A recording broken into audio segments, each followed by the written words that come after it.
A blind man stands between two pillars, his hands pressed against the cold stone columns that hold up an entire temple. Above him, 3,000 people laugh and cheer, celebrating his humiliation.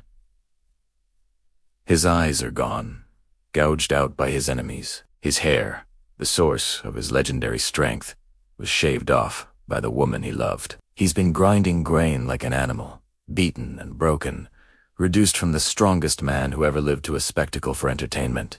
But his hair has been growing back, and he's about to pray one final prayer that will bring down more than just pillars. This is the story of how the mightiest warrior in Israel's history became his own weapon of mass destruction. Welcome to Forgotten Scriptures, where we uncover the Bible's most shocking, violent, and controversial stories. Today we're diving into the tragic life and catastrophic death of Samson, a man born with supernatural strength, destined to deliver Israel, but destroyed by his own weakness for the wrong women. This is a story of riddles and revenge, burning foxes and broken vows, seduction and betrayal, and ultimately a temple collapse that ended thousands of lives in a single moment. If you're ready for one of the most dramatic and violent stories in the entire Old Testament, hit that subscribe button right now. You're in Forgotten Scriptures. To understand how Samson ended up blind and broken in a Philistine temple, we need to go back to his miraculous beginning. This is around 1100 BCE, and Israel has been under Philistine oppression for 40 years.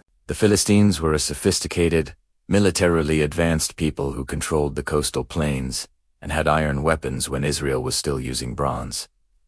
They weren't just enemies, they were technologically superior occupiers who dominated Israel's economy and military. Into this context, God sent an angel to a barren woman from the tribe of Dan. The angel announced that she would have a son who would begin to deliver Israel from the Philistines, but there were conditions. The child was to be a Nazirite from birth, which meant 3 specific vows: never cut his hair, never drink wine or eat anything from the vine, and never touch a dead body. These weren't arbitrary rules. They were signs of complete consecration to God, setting the person apart for divine purposes. And if those vows were kept, God would grant supernatural strength. Samson was born, and thus a gray. The Spirit of the Lord began to stir in him. But from the very beginning, Samson had a fatal flaw. He was attracted to Philistine women, and not just attracted to them. His entire life would be defined by his inability to control his desires, and it would ultimately cost him everything. The first woman was from Timnah, a Philistine town. When Samson saw her, he went home and demanded that his parents arrange the marriage. "Get her for me," he said. "She looks good to me." His parents objected, asking why he couldn't find a wife among his own people. But Samson insisted, and what his parents didn't know was that God was using even Samson's weakness to create conflict with the Philistines. On the way to Timnah, a young lion attacked Samson. The Spirit of the Lord came upon him with such power that he tore the lion apart with his bare hands, like ripping paper. Later, when he passed by the carcass again, he discovered that bees had made a hive inside the dead lion's body, and he scooped out honey to eat. This violated his Nazirite vow against touching dead bodies, but Samson didn't seem to care. It was the first sign that he would treat his consecration casually. At his wedding feast, Samson posed a riddled 30 Philistine companions. Out of the eater, something to eat. Out of the strong, something sweet. The answer, of course, was the honey from the lion's carcass. He wagered 30 sets of clothes that they couldn't solve it in 7 days. When they couldn't figure it out, they threatened Samson's bride, telling her they'd burn her in her father's house unless she got the answer. So she cried and manipulated Samson until he told her, and she immediately betrayed him to the Philistines. When they gave him the answer on the 7th day, Samson knew exactly what had happened. He said, "If you had not plowed with my heifer, you would not have solved my riddle."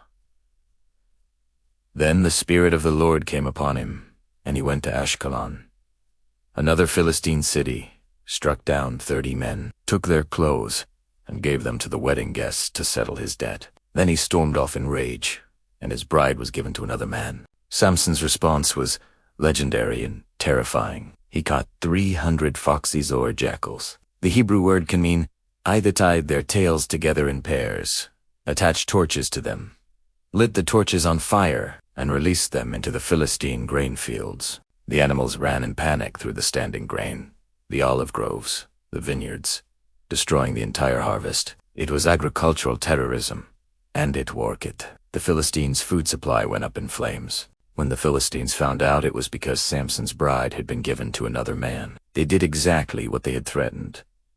They burned her and her father to death, and Samson's response was even more violent. Scripture says he attacked them viciously and slaughtered many of them.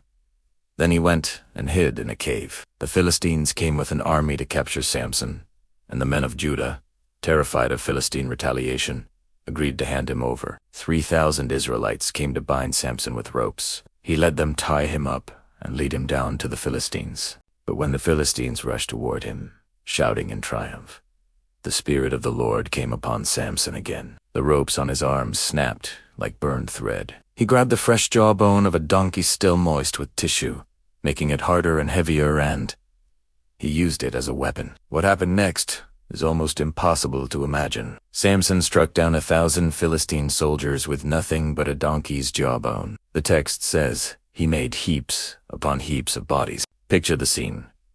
One man, divinely empowered, holding high ground, swinging a bone club, and an entire army falling before him. It wasn't just strength, it was supernatural, terrifying power. And when it was over, Samson was so exhausted and dehydrated that he cried out to God for water, and God miraculously split open a rock so he could drink. But Samson's weakness for women continued. He went to Gaza, a major Philistine city, and spent the night with a prostitute. When the Philistines heard he was there, they surrounded the city and planned to kill him at dawn. But at midnight, Samson got up, walked to the city gates, tore the doors off their hinges along with the posts and the bar, put them on his shoulders, and carried them to the top of a hill facing Hebron about 40 miles away. Imagine the terror of the Philistines waking up to find their city gates gone, carried off by one man in the middle of the night. And then came Delilah. Samson fell in love with a woman in the valley of Sorek, and her name was Delilah. The Philistine rulers came to her with an offer. Discover the secret of Samson's strength, and we'll each give you 1,100 shekels of silver. That's 5,500 shekels. Total over 100 pounds of silver. An enormous fortune. Delilah agreed. She began to seduce and manipulate Samson, asking him repeatedly, "Tell me the secret of your great strength and how you can be tied up and subdued." Samson lied to her 3 times. First, he said 7 fresh bowstrings would bind him.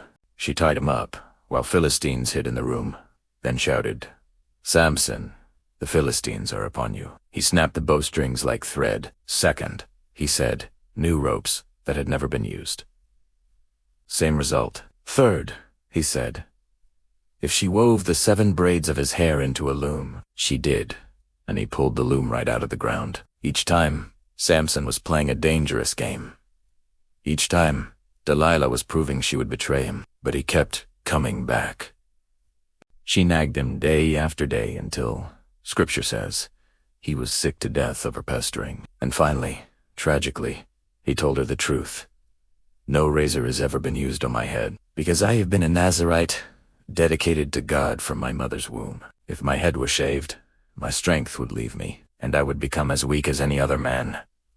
Delilah knew this was the truth. She sent word to the Philistine rulers, and they came with the silver. She lulled Samson to sleep on her lap, called in a man to shave off the 7 braids of his hair, and then shouted, "Samson, the Philistines are upon you." He woke up, thinking he'd escape as before. But Scripture records one of the most tragic lines in the entire Bible. He did not know that the Lord had left him. The Philistines seized him. They gouged out his eyes, probably with hot irons, leaving him blind and in agony. They bound him with bronze shackles and took him down to Gaza, where they made him grind grain in the prison like an ox. The strongest man who ever lived was reduced to animal labor, blind, humiliated, a trophy of Philistine victory. But there was something the Philistines didn't notice. The hair on his head began to grow again after it had been shaved. The Philistine rulers assembled for a great sacrifice to Dagon, their god. They credited Dagon with delivering Samson into their hands, and thousands gathered for a massive celebration in the temple. The temple was packed rulers, nobles, warriors, and common people. Scripture specifically mentions about 3,000 men and women on the roof alone, watching the festivities below. In their drunken celebration, They called for Samson to be brought out to entertain them. They wanted to mock him, to parade their greatest enemy as a broken, blind slave. So they brought Samson from the prison, and he performed for them, probably stumbling and being humiliated while they laughed. They positioned him between the two central pillars that supported the temple structure. Archaeological excavations of Philistine temples have confirmed that they were indeed built with two central wooden pillars set on stone bases, about 7 feet apart, supporting the entire roof structure. The biblical description is architecturally accurate down to details that wouldn't have been known unless someone had actually witnessed Philistine temple construction. Samson said to the servant holding his hand, "Put me where I can feel the pillars that support the temple, so that I may lean against them." And then, probably for the first time in months, Samson prayed. Not for revenge exactly, not even for escape, but for one final demonstration of strength. "Sovereign Lord, remember me. Please, God, strengthen me just once more, and let me with one blow get revenge on the Philistines for my 2 eyes." It was a prayer for vindication, a prayer for justice, a prayer for one last moment of the power that had defined his entire life. And God answered. Samson reached out, bracing himself with his right hand on one pillar and his left on the other, and he said, "Let me die with the Philistines." Then he pushed with all his might. The pillars gave way. The entire structure collapsed in a roar of splintering wood, crashing stone, and screaming people. The roof fell, the walls came down. 3,000 people on the roof alone plummeted to their deaths. The rulers, the nobles, the warriors, everyone in the temple was crushed in the collapse. And Samson died with them, buried in the rubble of his final act of judgment. Scripture records it with brutal clarity. Thus he killed many more when he died than while he lived. In that single moment, Samson accomplished more against the Philistines than in his entire 20-year career as a judge. It was the ultimate suicide mission, a man choosing to die in order to destroy his enemies and vindicate God's power one final time. His brothers and his father's family came down, dug through the rubble, recovered his body, and brought him back to be buried between Zorah and Eshtaol in his father's tomb. The strongest man who ever lived died blind and broken, but his final act sent shockwaves through the Philistine nation that would be felt for generations. So what do we learn from Samson's tragic life and catastrophic death? First, strength without self-control is useless. Samson could tear lions apart and carry city gates, but he couldn't control his desires. He had supernatural power in his body, but devastating weakness in his character.